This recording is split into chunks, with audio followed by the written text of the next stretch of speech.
एक पति पत्नी थे, गरीब थे, थोड़े से गरीब, ज्यादा नहीं, थोड़े।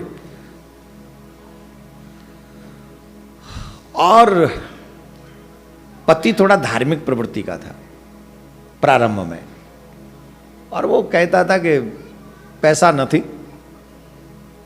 पैसा कुछ नहीं, पैसा तो धर्म का हाथ का मैल है, ये तो आएगा और चला जाएगा, लेकिन सबसे अच्छा जो है वो है धर्म, धर्म की सेवा करो, धर्म की सेवा करो। लेकिन उसकी जो पत्नी थी वो थोड़ी सी क्या बोलते हैं, मनी माइंडेड होती ना, थोड़ा पैसा नहीं होगा घर कैसे चलेगा, रोटी कैसे खाएंगे, ये कैसे होगा, वह कैसे हो, तुम समझते नहीं हो, तुम काम किया करो, मेहनत किया, ऐसे लाइक दैट। धीरे धीरे करके वो जैसे जैसे आगे बढ़ा तो उसके मन में वो पैसे का लालच बढ़ता गया, और पैसे का लालच बढ़ता गया। अब वो इस स्टेज पे पहुंच गया कि कैसे भी करके मुझे कोई ऐसा आइडिया मिल जाए कि कम समय में 100 का 1000 हो जाए, बहुत जल्दी। अब इस लेवल पे पहुंचे, पर संयोग ऐसा बन नहीं रहा था, और अब पूजा पाठ में उसका मन नहीं लगता था। एक बार क्या हुआ, एक वयोवृद्ध महात्मा शाम के समय उनके घर पे आया, ध्यान से सुनना, वयोवृद्ध महात्मा उनके घर पे आए और उन्होंने कहा, भैया मैं हरिद्वार जा रहा हूं, संध्या हो गई है, अब कहीं जा नहीं सकता, तुम कहो तो रात्रि में तुम्हारे यहां रुक जाऊं और सुबह चला जाऊंगा। अच्छा, वो पहले तो प्रसन्न होता था अतिथियों को देख के, अब प्रसन्न भी नहीं होता था। कईयों की तो भौएं चढ़ जाती हैं, किसी संत को अतिथि को देख लेना, वो घर में छोड़ो मंदिर में भी घुसते दिख जाए ना, जैसे वो कभी गलती से मंदिर गए हों और वहीं कोई संत महात्मा आ जाए तो उन्हें ऐसा लगता है कि ले हो, जैसे बिजुरी गिर गई हो उनके ऊपर। सच्ची में उनका चेहरा बता देता है कि परेशान है आदमी, देख ही नहीं पाते हो। वो भी उसी लेवल का था, वो संत महात्माओं से अच्छे नहीं लगते थे, पर अब अचानक से वृद्ध आ गए, करें क्या, अरे आइए फिर ठीक है, रात रुक जाए, कब तक रुकेंगे, अरे वो सुबह उठ के चले जाएंगे, अरे रुके, आइए आइए पधारिए।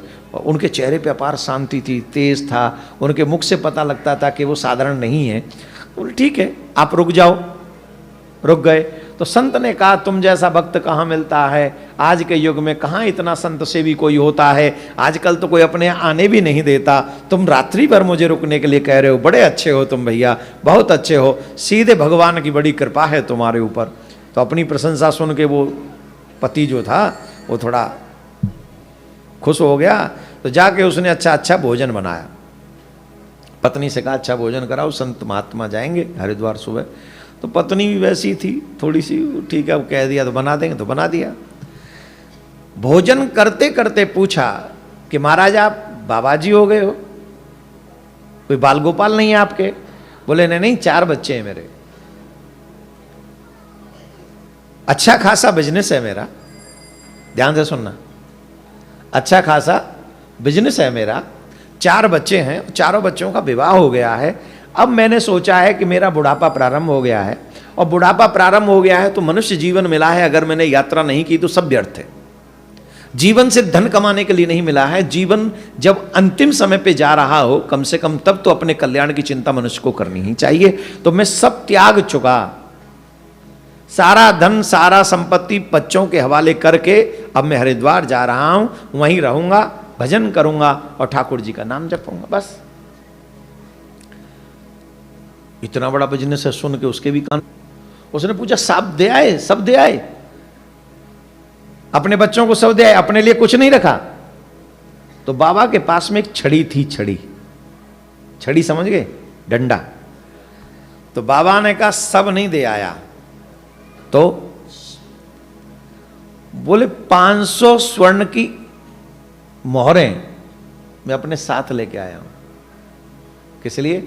कब बीमार हो जाऊं, हम अपने हाथों से कुछ दान पुण्य करें, कुछ अच्छा काम करें। देखो बुढ़ापे में एक भी दिन ऐसा ना जाए जिस दिन कुछ ना कुछ दान ना करो तुम।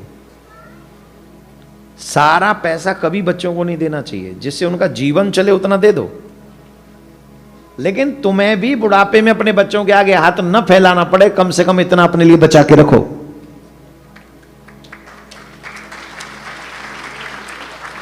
जो भारत से बच्चे आए हैं उनको बुरा लग रहा होगा ये बात, कि यहाँ हम स्ट्रगल कर रहे हैं, तुम ऐसे सिखा रहे हो। और जो यहीं रह रहे हैं बच्चे वो एग्री कर रहे होंगे मेरी बात, बोले yes I don't need it, I can do my self. वो यही कह रहे हैं क्योंकि यहाँ के बच्चे हैं ऐसे कि मुझे आपसे कुछ नहीं चाहिए, मैं अपने आप कमाऊंगा। यहाँ के बच्चों को तो अपने माँ बाप के मकान में भी इंटरेस्ट नहीं है, बिजनेस में इंटरेस्ट नहीं है, वो कहें हम अपने आप कर लेंगे, तुम क्या हो। अरे सब कुछ बैंक से ही तो करवाना है, हु आर यू। सब कुछ है भी तो बैंक का ही, गाड़ी बैंक की, घर बैंक का, ऑफिस बैंक का, मोबाइल बैंक का, तुम पे अपना है क्या।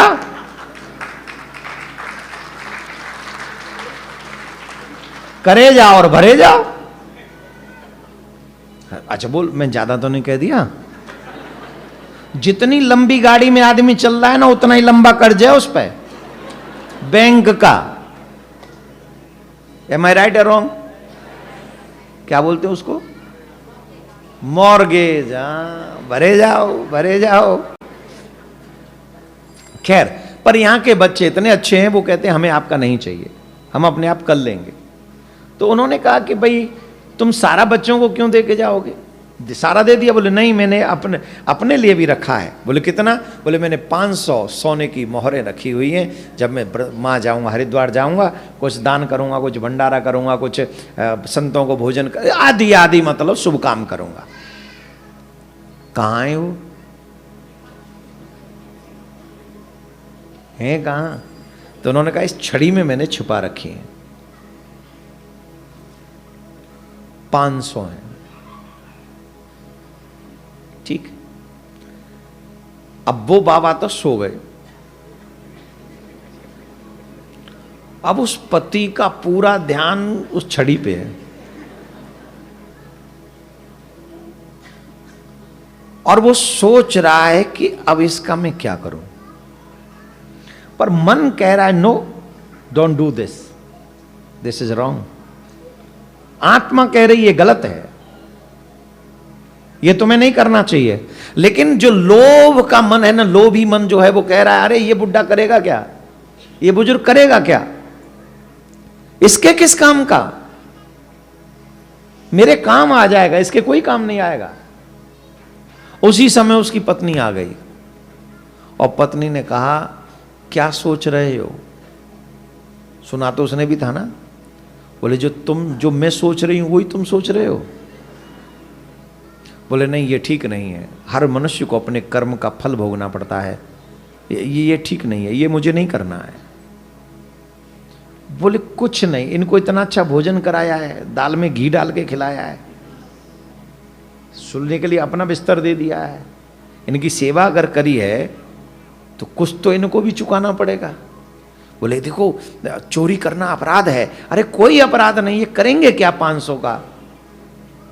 कुल मिला के पति का जो आधा अधूरा मन था, पत्नी ने उसे पूरा कर दिया। बाबा सोते रहे और वो उनमें से 500 मोहरें निकाल ली और उसमें लोहे के सिक्के भर दिए जो थे 500, उतना ही वजन। सुबह उठे, बाबा चले गए हरिद्वार। हरिद्वार पहुंचे, गंगा स्नान किया, गंगा स्नान करके सब बढ़िया रहा, अच्छा हो गया। सुबह मंदिर में पहुंचे तो देखा बहुत साधु संत हैं वहाँ, भोजन कर रहे हैं, आदि अच्छा अच्छा कार्य कर रहे हैं। तो वहाँ के व्यवस्थापक के पास वो महात्मा गए और उन्होंने पूछा कि भंडारे की व्यवस्था में कितना खर्चा आ जाता है, यहाँ जितने संत जिम रहे हैं, ठाकुर पूजा में आदि आदि में, ये कितनी ऐसी व्यवस्था है जो टोटल खर्चा, मेरी इच्छा है कि हम ये करें। ठीक। बोले बताऊंगा थोड़ा हिसाब किताब करके। तो उन्होंने कहा लगभग 450 पौने 500 सोने की असरफी मोहरें लगेंगी और 10-20 इधर या 10-20 उधर।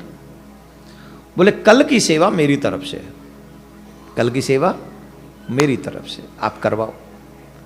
तो उसने जो रसोईया जी थे मंदिर के, उन्होंने पूरी अरेंजमेंट कर दिया। बड़े सुंदर संत महात्माओं को भंडारे की व्यवस्था करवाई, खीर पुआ और बढ़िया चकाचक बढ़िया, और ठाकुर जी की सुंदर पोशाक, ठाकुर जी के लिए उस फूलों का बंगला, सब व्यवस्था। वो ये चाह रहे थे कि मरने से पहले मैं सब अच्छे काम कर जाऊं, मेरे बच्चे सेट है परमात्मा की कृपा से, अब मुझे अपने आप को सेट करना है। प्रॉब्लम यहीं पर आती है, व्यक्ति बच्चों को सेट करने के चक्कर में अपने जीवन को अनसेट करके मर जाता है, युग युगांतर तक भटकता रहता है। मनुष्य जीवन सिर्फ बच्चे सेट करने के लिए नहीं मिला है, मनुष्य जीवन इसलिए भी मिला है कि बच्चों को सेट करने के साथ साथ अपने आप को भी सेट कर जाओ, क्योंकि हमारी सेटिंग परमात्मा से होना इसी मनुष्य जीवन में संभव है और किसी योनि में उससे हमारी सेटिंग नहीं हो सकती। धीरे बजाओ, तुम्हारे मतलब की बात नहीं है।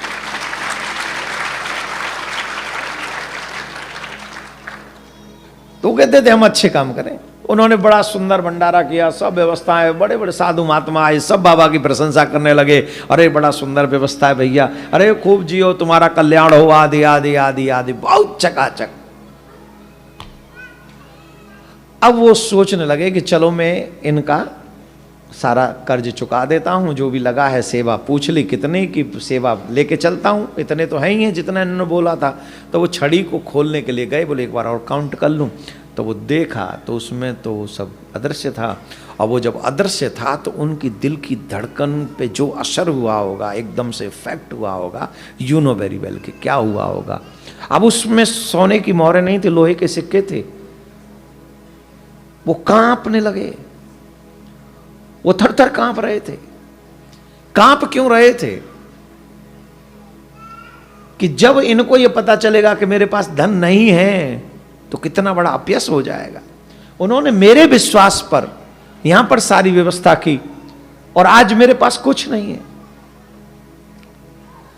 देखिए, बेशर्म लोगों की नजरों में इज्जत की कोई वैल्यू नहीं होती, और जिसने जीवन भर सम्मान की जीवन जिया हो वो अपमान का एक क्षण भी जीना नहीं चाहता, क्योंकि उसके जीवन में अपमान का एक क्षण भी मृत्यु के ही समान है।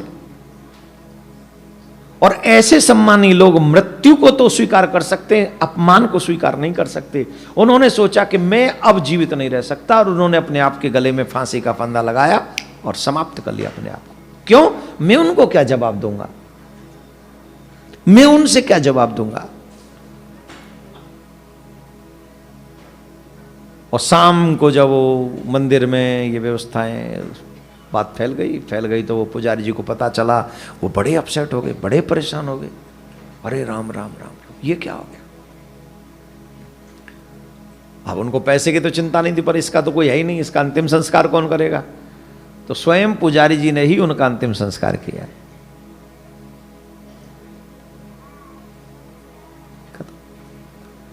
पूरे हरिद्वार में इस विषय को मुश्किल हो गया, अरे राम बड़ा बुरा हो गया, बड़ा अच्छा भंडारा किया और ये हो गया वो हो गया, जो भी। अब क्या हुआ, अब थोड़ा सा वहां चेंज होइए, वहां चलिए, वहां क्या व्यवस्था बनी जानते हो। कुछ समय बाद जो इस जिसने चोरी करी थी उसके घर में कोई संतान नहीं थी, कोई संतान नहीं थी। 7-8 साल हो गए थे विवाह को, लेकिन जैसे ही बाबा वहां समाप्त हुए, यहां एक बच्चे का जन्म हो गया। कुछ समय बाद, 9 महीने बाद, साल बाद बच्चे का जन्म हो गया। बच्चा हुआ और बच्चा स्वभाव से ही बड़ा धर्मात्मा था, स्वभाव से ही। और इसके पास जो धन था ना, बड़ा खुश होता था धन, और इसके आने से और धन बढ़ने लगा उसके पास में। लेकिन जब धन आने लगा तो उस व्यक्ति के मन में एक बात हमेशा से थी कि मैंने गलत किया है, उस बाबा का धन चोरी किया। वो नोट करता था इस बात को, मैंने गलत किया है। तो जब बहुत ज्यादा धन आ गया, जब 500 की कोई वैल्यू ही नहीं रही उसकी नजर में, तो जानते उसने क्या किया। उसने अपने लोगों को भेजा कि वो हरिद्वार गए थे, तुम जाओ हरिद्वार ढूंढो उन्हें, वो बाबा मिलना चाहिए। मैं बाबा को 500 मोहरें वापस करूंगा सोने की, मुझे वापस करनी, मुझे रखनी नहीं। लेकिन इतनी व्यवस्थाओं के बाद भी वो मिले तो नहीं, क्योंकि वो तो जा ही चुके थे। उसने उन 500 को यूज नहीं किया, वो अलग एक लाल वस्त्र में बांध के अलग रख दिए कि कुछ तो इनका करना है, यूज नहीं करना है। बालक धीरे धीरे बड़ा होने लगा, विद्या अध्ययन हो गई, सब व्यवस्थाएं हो गई। एक दिन ये स्थिति हो गई, वो बालक 20 साल का हो गया, 20 साल का। और 20 साल का जब ये बालक हुआ तो उस बालक को लेकर, वो तीनों ही थे, माता पिता और बेटा, हरिद्वार पहुंचे। अच्छा, इसका स्वभाव बहुत अच्छा था, ये दानी स्वभाव का था, ज्यादा ज्यादा दान करता था। कई बड़े कंजूसड़े होते, वो दानी था, जो मिल जाए सो दान करता था। एक दिन पिता ने डांट दिया, बोले तू क्या है, कमाना जानता है, कुछ भी लेता उठाता है, दान कर देता है। जितने भी बच्चे बैठे हैं जो ये समझते हो मेरी मम्मी मुझे बहुत प्यार करती है, पापा बड़े प्यार करते हैं, मैं बताऊं कितना प्यार करते हैं, बताऊं? मम्मी के गले का जो नेकलेस हो ना, उसे उठा के मंदिर में चढ़ा जाइयो, अगले दिन पता चल जाएगा मम्मी कितना प्यार करती है तुझसे। और पापा की चेकबुक अगर मिल जाए तो पापा का प्यार चेक टेस्ट करना हो तो चेकबुक पे साइन करवा लेना ब्लाइंड, और वो चेक लेके मेरे पास आ जाइयो। भरना मत, कुछ भी मत भरना, सिर्फ जाके बोल देना कि $2 लाख भराया हूं, वहां गौशाला की सेवा में लगेंगे। अब तुम क्या यहाँ बूढ़े हो रहे हो, मर जाओगे किसी दिन, तुम्हारे नाम से सेवा होगी वहां। सिर्फ इतना बोलना, भरना मत, तुम्हें बेदखल कर देंगे बचे हुए $10 लाख में से। तू किसी काम का नहीं है, तू निकम्मा है, तू बेकार है, कमाना जानता नहीं है तू। तुम्हारा प्यार और इन लोगों का प्यार सिर्फ जरूरतों पे टिका हुआ है। जिस दिन जरूरतें पूरी नहीं होंगी, तुमसे प्यार करना ये लोग बंद कर देंगे, जिनके ऊपर तुम मर रहे हो, जिनके लिए तुम अपना जीवन बर्बाद कर रहे हो। No one can loves you my dear. Everyone जो तुमसे प्यार करते हैं वो जरूरतों को दिखाने के लिए करते हैं।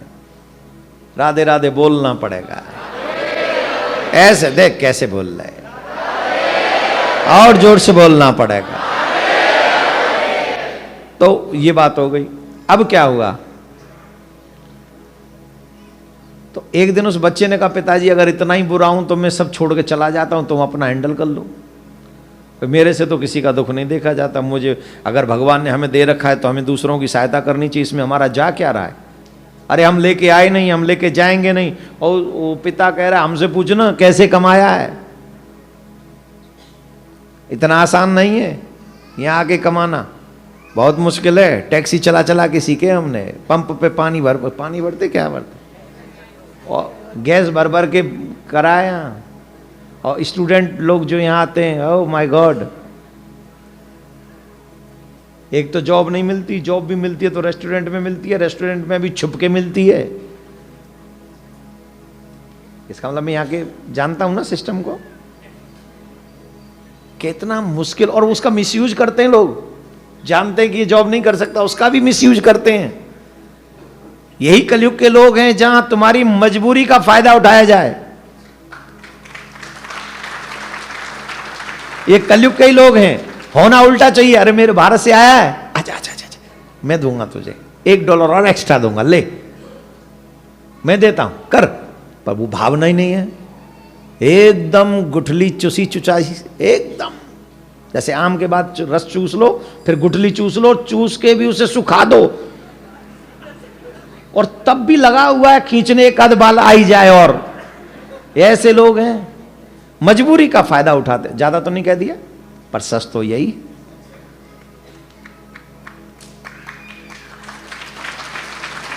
Help others then God will help you my dear, help others then God will help you. तुम दूसरों की, अननोन लोगों की हेल्प करो, परमात्मा तुम्हारी रात दिन 24 घंटा तुम्हारी हेल्प करेगा, 24 घंटा। अब क्या हुआ, हरिद्वार गए तो सब लोग हरिद्वार गए। वो उस पोटली को हरिद्वार भी लेके गया, कौन, कि शायद बाबा मिल जाए तो वहीं दे आऊंगा। अब उस पोटली को लेके वो घूम रहा था लेकिन मिला नहीं। और एक बार शाम के समय इसका जो बेटा था, जो 20 साल का हो चुका था, वो शाम को गंगा जी के तट पे भ्रमण कर रहा था। वहां उसे एक वयोवृद्ध व्यक्ति दिखाई पड़ा, वयोवृद्ध व्यक्ति दिखाई पड़ा, और उस व्यक्ति को देखा कि वो व्यक्ति गंगा में कूदने का प्रयास कर रहा है।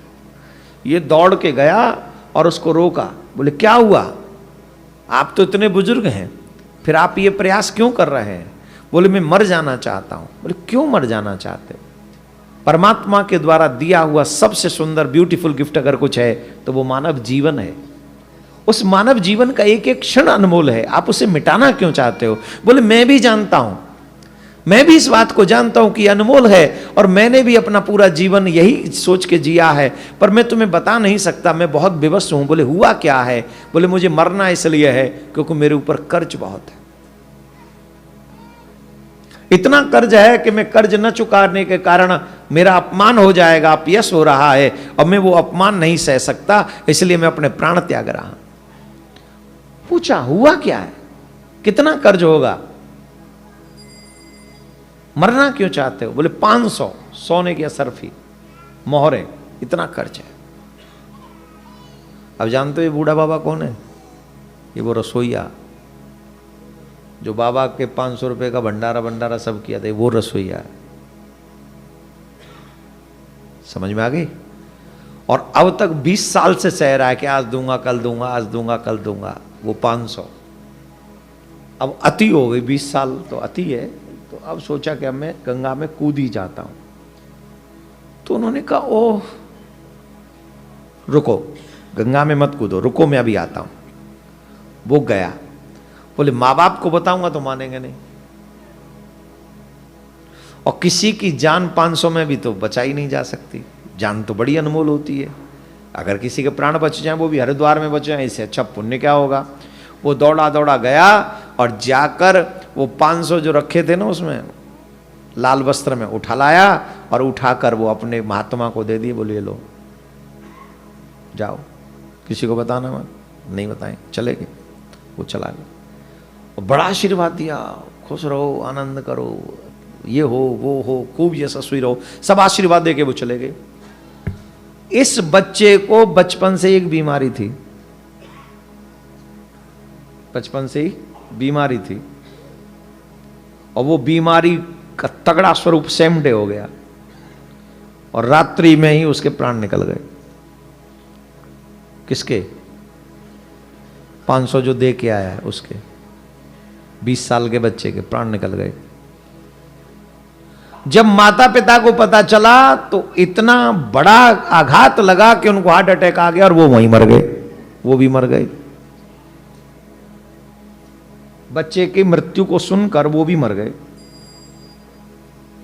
अब बताइए, संत के 500 चुरा कर उसे मिला कि उसने खोया? जवाब दीजिए।